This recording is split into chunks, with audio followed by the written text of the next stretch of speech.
E é isso aí, gente. Que a graça, a paz, a vida, a alegria, a saúde divina de Deus esteja sobre você, sobre a sua casa, sobre a sua família.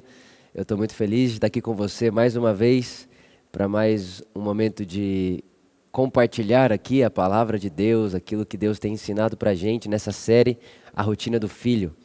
Na verdade, essas últimas séries, tanto essa Rotina do Filho quanto a série de 1 João, foram dois momentos muito importantes para mim, né? Na verdade, eu me considero aquela questão de consciência, sabe? Com outra consciência, depois de meditar nisso, compartilhar isso com vocês. Eu estou muito feliz e eu espero do fundo do meu coração que esteja abençoando você, edificando você, a sua fé, a sua casa, tá bom?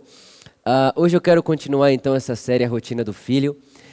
Nós falamos já sobre a relação entre Jesus e a oração, a relação entre Jesus e a lei, a relação entre Jesus e a eternidade, né? Nós temos tentado de alguma maneira compartilhar qual que era a relação de Jesus com a rotina da vida, né? Se nós cremos e sabemos disso, que a nossa vida, o nosso engajamento na nossa rotina, no nosso dia a dia deve ser essa cristificação, né? Esse processo de cristificação, onde dia após dia nós tornamos manifestação aquilo que temos em potencial, que é a vida de Deus em nós, né? Então o que eu estou querendo dizer para você é gastar os nossos dias engajados e perseverantes em transformar em manifestação o Cristo que está dentro de nós, né? De modo que possamos dizer em todas as áreas da nossa vida, já não vive mais eu, né? Já não sou mais eu quem vivo, agora é o Cristo que vive em mim, né? Então, se esse é o nosso motivo e é assim que a gente quer gastar a nossa vida,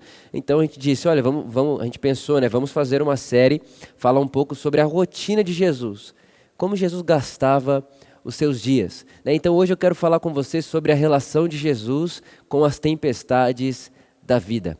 Qual é a relação de Jesus com as tempestades da vida? Para isso eu queria ler com você Mateus capítulo 8. Se você quiser abrir, Mateus capítulo 8, versículo 23. Diz assim o Evangelho segundo escreveu Mateus.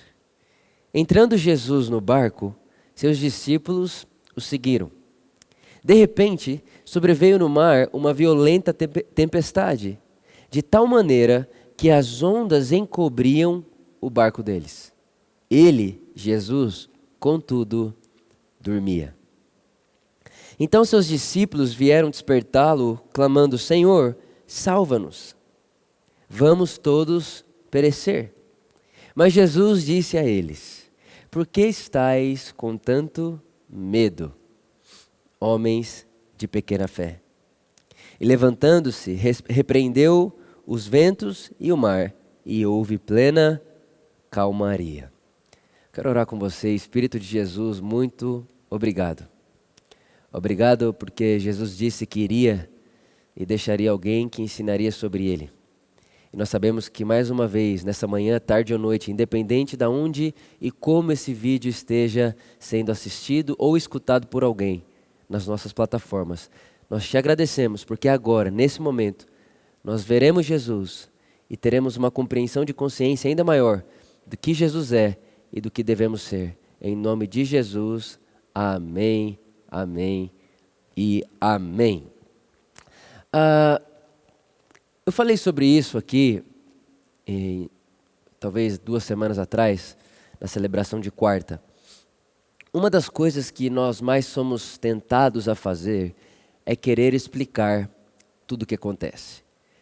Então, nós queremos saber o porquê acontece o que acontece, nós queremos saber por que essa pessoa sofre, ou por que eu sofro, e ao mesmo tempo nós queremos saber por que aquela pessoa é abençoada e também por que eu sou tão abençoado. A verdade é que quando você começa a entender e olhar a vida das pessoas, você quer entender o motivo do porquê alguém vive assim e o outro vive de outra maneira completamente diferente. Por que um parece tão abençoado e o outro parece que está em guerra, em luta, em dificuldade o tempo inteiro? E a verdade é que faz parte, né, do nosso desejo controlador de querer saber tudo e querer explicar tudo. E eu disse, né, nessa mensagem,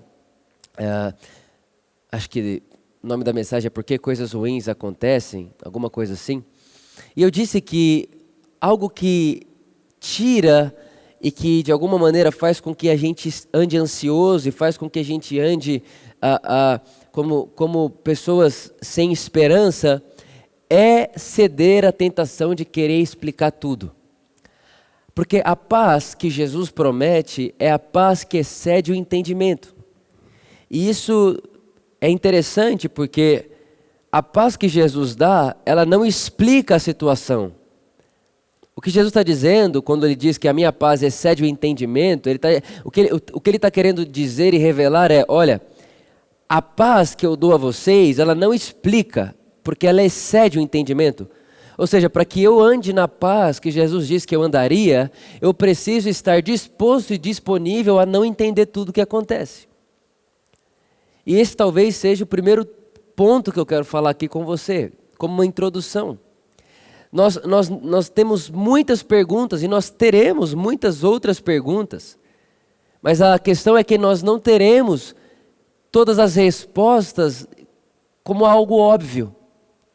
Tem coisa que a gente não vai conseguir explicar, tem coisa que vai ficar no nível do mistério ou da aleatoriedade, coisas acontecem. Né? Tem coisa que acontece que foge da nossa compreensão, o motivo, o porquê. Tem coisa que a gente vai deixar encaixado no mistério e talvez um dia entenderemos ou não. E a grande questão é, e se nós nunca entendermos, tudo bem para mim e para você? Ou será que a gente tem mesmo essa prepotência e esse orgulho e esse ego de achar que não, eu tenho que saber o porquê de tudo, o porquê que tudo acontece ou porquê que isso não acontece? Eu penso que faz parte do ser humilde você entender que não consegue explicar tudo. Mas a gente faz parte de um tempo e de uma geração onde falar não sei parece que se tornou vergonhoso. Então ninguém mais quer falar eu não sei o porquê disso, eu não sei o porquê daquilo. Alguém pergunta algo para você, você já quer lacrar na resposta e todos nós somos tentados a isso. Nós queremos responder com classe, nós queremos responder, enfim, com lógica, nós queremos responder com Bíblia, com versículo. Mas o primeiro ponto, é a pergunta que eu quero deixar no seu coração. Será que nós sabemos não explicar tudo? Será que nós sabemos aceitar o fato de que não sabemos de todas as coisas? Eu quero começar daqui com você. Eu quero começar o pensamento desse lugar. Porque quando você lê essa história que eu acabei de ler para você, esse momento de Jesus com os discípulos, o começo do verso começa dizendo que quem entrou no barco foi Jesus. E os discípulos seguiram Jesus. Ou seja, não foram os discípulos que entraram no barco e depois Jesus veio com eles. Não, Jesus entrou e os discípulos vieram. Ou seja, os discípulos só estavam seguindo Jesus. E mesmo enquanto eles seguiam Jesus, existiram tempestades. Eu queria que você anotasse isso no seu coração. Jesus estar no barco não é garantia de ausência de tempestade. Jesus estar no barco não é garantia de ausência de dificuldade. Jesus estar no barco não é nenhum tipo não é uma convicção, uma certeza absoluta que você pode ter de eu não vou passar nenhum tipo de dificuldade, não vou enfrentar nenhum tipo de tempestade, porque Jesus está no meu barco. Irmãos, Jesus está no barco não é garantia de travessia tranquila. Jesus está no barco não é garantia de travessia sem tempestade, sem ventania. Jesus está no barco não significa que eu e você somos privilegiados com uma fé mágica. É uma fé que instrumentaliza o que eu bem entendo como sendo certo para acontecer. Ou Jesus está no meu barco, então eu estou dentro de uma bolha super, mega, hiper protegida e nada pode, nenhum vento pode bater no meu barco, nenhuma tempestade, nenhuma onda pode, enfim, balançar o meu barco. Isso não é verdade. Olha, Jesus entrou no barco, os discípulos foram atrás de Jesus. Ou seja, enquanto eles seguiam Jesus, eles entraram nessa tempestade. E Jesus estava onde? No barco. Então grave isso. Não é porque existem tempestades na minha, na sua vida, que Jesus não está lá. Eu ouvi alguém dizer, olha só o que está acontecendo com o mundo agora, o mundo está ao léu. Como quem diz, se Deus fosse Deus e estivesse aqui, Ele resolveria esse problema. Como quem diz, se Jesus está, se Deus realmente existe e está no barco da humanidade, Ele não deixaria essa tempestade bater. Isso não é verdade. Jesus estar no barco não é garantia de ausência de tempestade. Não é. Essa fé mágica que a gente pode mover as coisas porque eu sei, porque é como se a informação trouxesse poder. Como quem diz assim, olha, você está sofrendo aí, você está nessa tempestade aí porque você não sabe que Jesus morreu por você. Eu não vivo tempestade, eu não vivo nenhum dia mal, eu não vivo nenhum tipo de problema porque eu sei que Jesus me ama. Ou seja, você está dizendo para a pessoa o seguinte, olha, você só passa por problema porque não sabe que Jesus te ama. Ou seja, a solução da sua vida é uma informação. Repara, irmão, que isso beira o absurdo. Dizer a alguém que a sua vida é o que é porque você não tem a informação, não é assim. A questão do evangelho, irmãos, não é o que você passa. A questão do evangelho, Jesus está no barco, não é o que vai acontecer. Porque, irmãos, como eu disse para vocês, existem mistérios, existe uma aleatoriedade. Existe uma tempestade muitas vezes no meio da travessia que Jesus iniciou. Foi Jesus que entrou primeiro. Jesus está no barco não é a garantia da não tempestade, mas viver o evangelho é a garantia da paz em meio à tempestade. A paz em meio à tempestade. É por isso que o texto diz, Jesus estava no barco, tinha tempestade, tinha onda, tinha ventania, mas Jesus estava dormindo. Primeira coisa que essa história me ensina é que Jesus no barco não é garantia de não tempestade. A segunda coisa é que existe uma postura que nós devemos ter, existe uma posição que nós devemos ter e que nós devemos usufruir mesmo em meio à tempestade. Que posição é essa? É a posição do descanso. Jesus estava dormindo. O texto chega a ser engraçado, porque ele diz assim, olha, sobreveio no mar uma violenta tempestade, de tal maneira que as ondas encobriam o barco, contudo ele dormia. Ou seja, mesmo acontecendo tudo isso, as ondas eram maiores do que o barco, parecia que o barco ia naufragar, parecia que todos nós iríamos morrer, contudo ele dormia, contudo ele estava em descanso. Irmãos, eu não sei se isso parece similar para você, mas quando vem tempestades na nossa vida, quando vem momentos turbulentos, quando vem momentos de dificuldade, momentos que você parece que as ondas da vida vai engolir você, talvez você está aí hoje e você está se sentindo assim, e você olha, meu Deus do céu, vai me engolir. Só tem uma forma de você não ficar atento nas ondas que parecem que vão engolir você. A forma de você não ficar fixado nisso, a forma de você não ficar ansioso vendo as ondas, o vento, a tempestade, é ir dormir. É estar na mesma posição que Jesus estava no meio da tempestade. É estar numa posição de descanso. Jesus não viu, Jesus dormia. Jesus não estava vendo o que estava acontecendo, ele estava em paz. E a paz que excede o entendimento te garante descanso em meio à tempestade. Vou dizer de novo isso.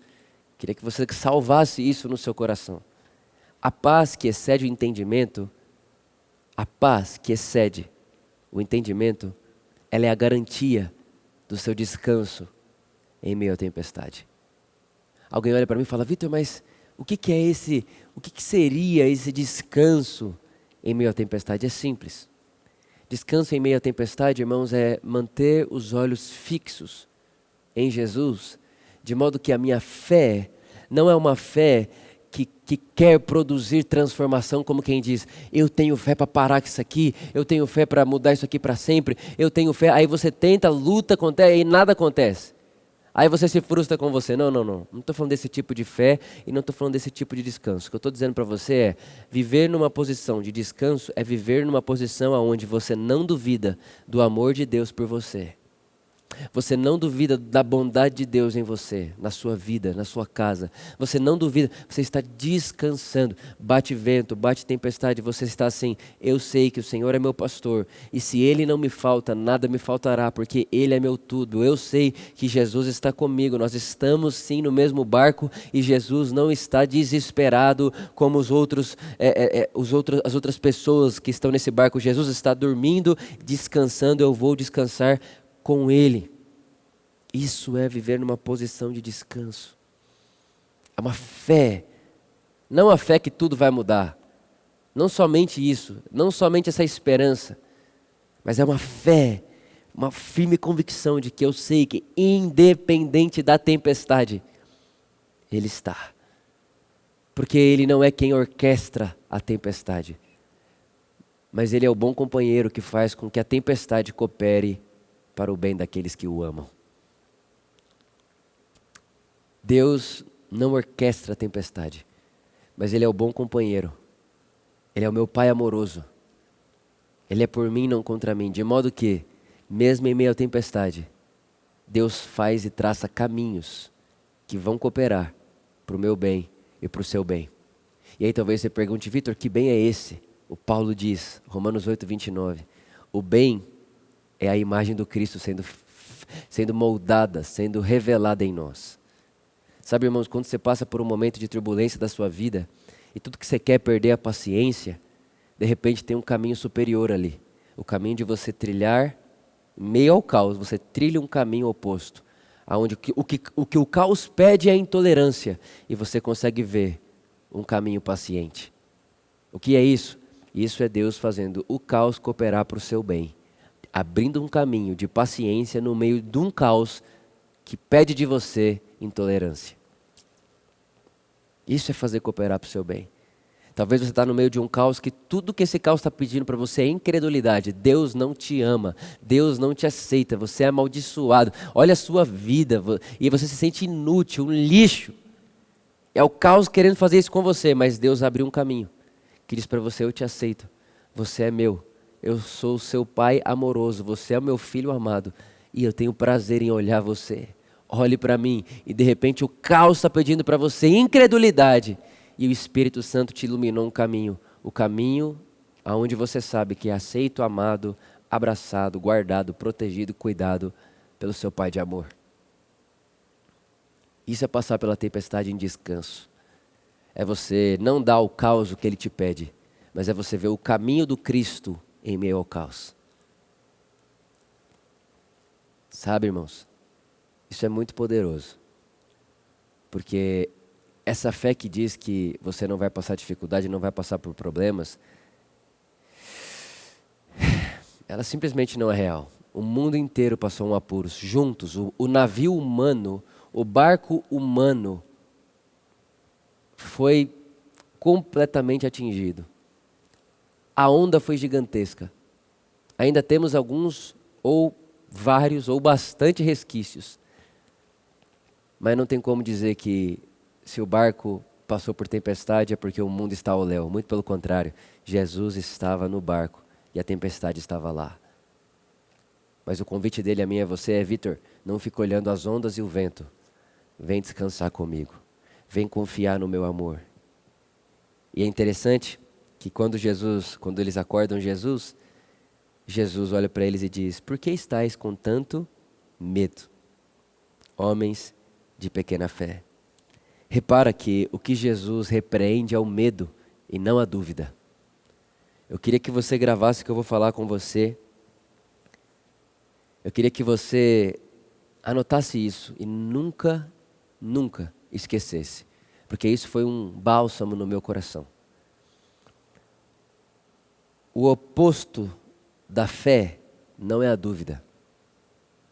Porque, irmãos, a gente tem várias dúvidas. De verdade, vai. A gente tem várias dúvidas. A gente tem várias questões que a gente não sabe responder. E a gente dá um descrédito a Deus quando tenta responder em nome de Deus tudo que acontece. Então não sei se você sabe disso, mas a cada hora 4 meninas são vendidas no Nordeste. Entre 50 centavos e R$1 o valor delas, o preço delas. E aí você quer ficar indignado e dizer, por quê? E aí, obviamente, que a gente vai lá para a queda, lá do Adão, a gente sabe disso, a gente sabe dessa teologia, mas ao mesmo tempo, ok, mas por que não tem uma intervenção? Por que não tem uma mão que vai lá e que faz aquilo parar? Alguma coisa tem que acontecer, e aí você fica se questionando, e a gente vai ter diversas respostas, óbvio. A gente sabe que a maneira de Deus salvar o mundo mal não é acabando com o mal, porque se Deus acabasse com o mal, Ele acabaria com o homem, com a humanidade, porque a maldade está dentro do homem. Então a maneira de Deus acabar com o mal não é acabando com o mal, mas é transformando o malvado. É redimindo o homem mau, é redimindo o homem estuprador, é redimindo o homem ganancioso, é redimindo o homem egoísta, é redimindo esse homem. Não é acabando. Se Deus acaba com a ganância, Ele acaba com os gananciosos. E Deus não veio para roubar, matar e destruir. Ele não veio acabar com a vida de ninguém, Ele veio transformar. Então a mensagem do Evangelho não fala sobre um Deus que quer que acabe os gananciosos. A mensagem do Evangelho fala de um Deus que quer que o ganancioso, no Evangelho, se torne generoso. Então a gente sabe disso tudo, isso está dentro da gente, isso faz parte da nossa vida, mas quantas vezes eu já não me vi fazendo várias perguntas? Por que uma pessoa é curada e a outra não? E você começa a falar, não posso ter essa dúvida é incredulidade. Não, irmãos, dúvidas sinceras, dúvidas sinceras, elas não te fazem mal. O que te faz mal é o medo. Quando Jesus levanta e Ele acorda aqui, Ele não repreende eles pela dúvida. A repreensão de Jesus é, por que vocês estão com medo? Por que vocês estão com medo? Por que estáis com tanto medo, homens de pequena fé? Irmãos, o que eu estou querendo dizer para você é, as suas dúvidas são dúvidas sinceras, justas, ok, não tem problema. A questão é, essas dúvidas produzirem um medo em você? Se sim, a gente precisa terminar com isso hoje. Como? Descansando no amor de Deus, fixando os olhos no amor de Deus por nós, fixando os olhos no Cristo que fez o que fez por mim e por você. Agora, se suas dúvidas são dúvidas, mas as suas dúvidas não descredibilizam a sua fé, perfeito, bem-vindo ao mundo normal. Não tem problema ter dúvida, o problema é ter medo. O medo é o problema. Até porque, irmãos, quem tem fé tem coragem, ainda que não tenha todas as respostas. Quem tem fé tem coragem, ainda que não tenha todas as respostas. Irmão, para fazer muita coisa que eu faço na minha vida, eu não tenho todas as respostas. Mas, Vitor, de onde vem a coragem? Da fé e não da não dúvida. Eu espero que eu esteja me fazendo claro. Eu quero que isso invada o seu coração, sua casa, sua vida para sempre. Quem tem fé faz o que deve ser feito, ainda que não tenha todas as respostas. Irmãos, vou dizer uma coisa para você aqui que você vai assustar de começo, mas você vai ver que é real. Mateus capítulo 26 diz que Jesus teve dúvida. Mateus capítulo 26, versículo 36. Seguiu Jesus com seus discípulos. E chegando ele a um lugar chamado Getsêmane, disse-lhes, assentai-vos por aqui, enquanto vou ali orar. Levou consigo a Pedro e aos 2 filhos de Zebedeu, e começando a entristecer-se, ficou profundamente angustiado. Irmãos, Jesus é a perfeição do que um homem deve ser. Nós falamos aqui 1 milhão de vezes.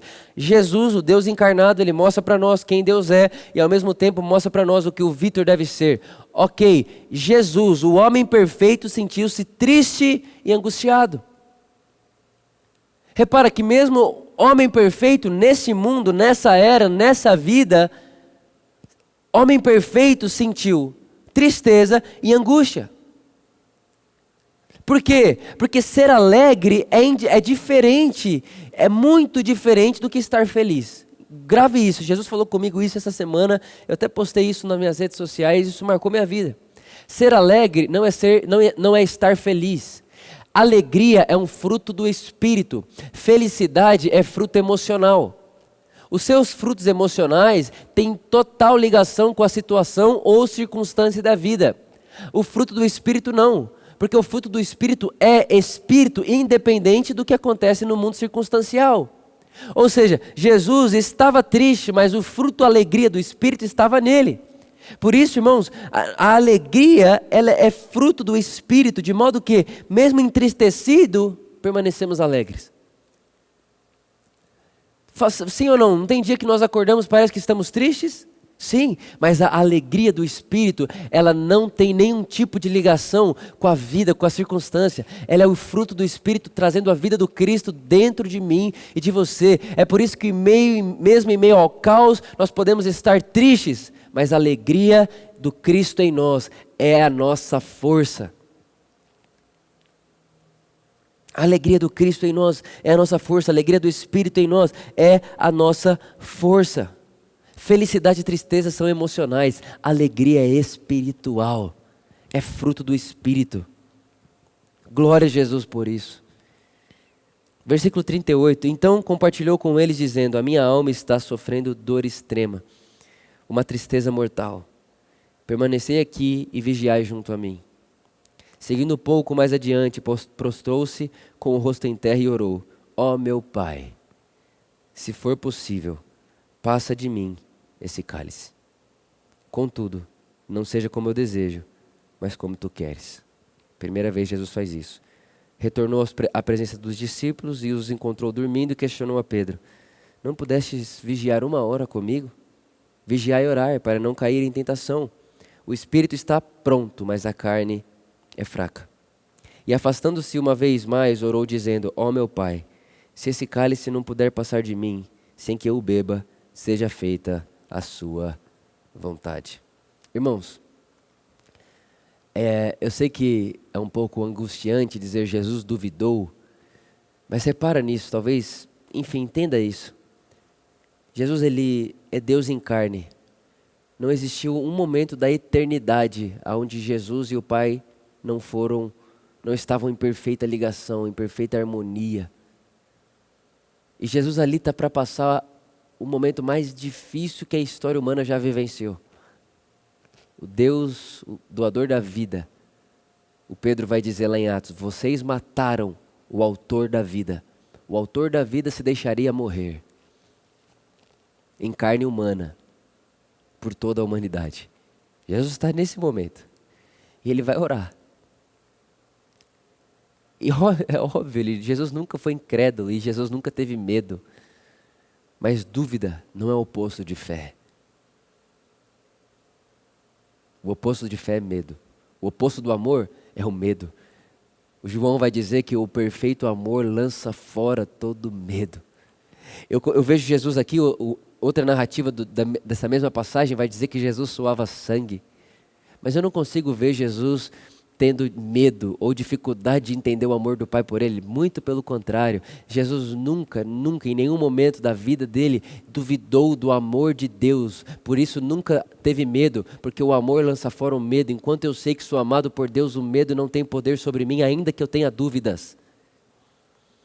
Irmão, isso é muito forte, isso é muito profundo. Isso é muito real e precisa entrar no nosso coração. Jesus duvidou, mas nunca teve medo. E quando eu falo duvidou aqui, né, você falou, será? Não, é aquela sensação de, Deus, o Pai, será que tem outra forma? Ele duvidou se aquela era a única maneira. Ele duvidou se aquele era o único jeito. Ele duvidou se aquilo era realmente o que deveria ser feito. E ele fala uma vez, ele vai e fala, Pai, será que essa é a única forma? Será que eu tenho mesmo que fazer isso? Ele tá em confusão ali. A alma dele, o corpo dele está em confusão, o espírito não. Porque ele mesmo diz, o espírito está pronto, eu sei dentro de mim. Mas as emoções, aqui, agora, esse mundo caído, ele produz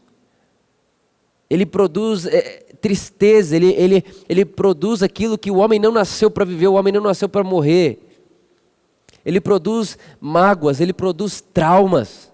Mas o Espírito sabe, o Espírito é alegre. E aí Jesus vai lá ver os discípulos dormindo, ele fica chateado com os discípulos, porque ele está passando um momento difícil e se sente sozinho. Jesus, irmãos, o Deus em carne, o homem perfeito. E aí ele volta a orar e ele fala de novo, Pai, ok, então se realmente não é possível, ele toca no assunto de novo e diz, se realmente não é possível, tudo bem. Então ele está ali numa questão, num questionamento, mas nunca com medo.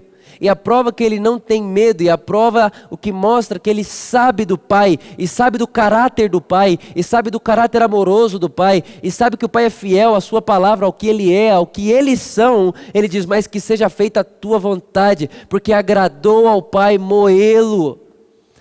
Obviamente que o Pai estava nele, com ele, sofrendo com ele. Se o Filho sente, o Pai sente, o Espírito sente, os três estão nesse momento. O Deus triuno está ali nesse momento. Deus que é três pessoas, um só Deus, ele está ali nesse momento, nessa questão, nessa situação, vivendo nesse cronos, vivendo nesse mundo que nós vivemos.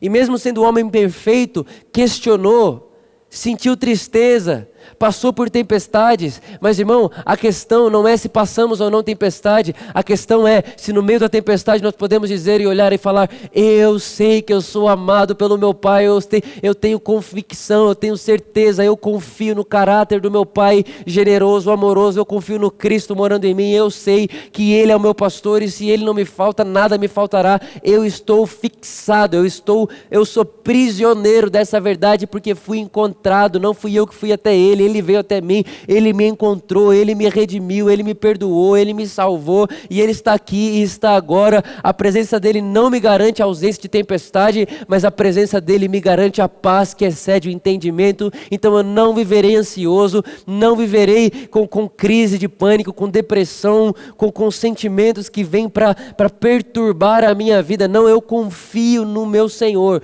eu tenho uma fixa confiança e ainda que eu chore e me entristeça e tenha dúvidas, e tenha questionamentos, e tenha questões, eu sei que Ele é o que Ele diz ser, e Ele disse que me ama e que estaria comigo todos os dias da minha vida. É assim que um filho passa pelas tempestades da vida. Eu vejo que isso fazia parte da rotina de Jesus. E eu espero do fundo do meu coração que isso acalente, abrace e seja uma explosão de vida dentro de você. Que se exploda em você com graça, com vida, com muita alegria. Porque esse é o fruto do Espírito de Deus em nós. Em meio à tempestade temos paz e temos alegria. Porque não vem de nós. E não é fruto circunstancial. É fruto do Espírito que recebemos de graça quando cremos que Jesus nos deu essa nova vida. Que o amor de Deus, a graça de Deus, a vida de Deus e a alegria de Deus esteja em você e com você. E que transborde de você, de modo que as pessoas à sua volta sejam tocadas pela mesma vida e pelo mesmo amor. Pai, muitíssimo obrigado pelo seu amor generoso, gracioso, doador, galardoador. Obrigado pela paz que excede o entendimento em momentos de dificuldade, em momentos de tempestade. Nós não duvidamos do seu amor e é essa a nossa vitória. A vitória que vence o mundo é a nossa fé. A fé no amor de Deus, a fé no seu caráter, a fé na sua bondade e no Pai bom que você é. Obrigado, nós te agradecemos, te celebramos, te damos a nossa vida para sempre. Amém. Amém.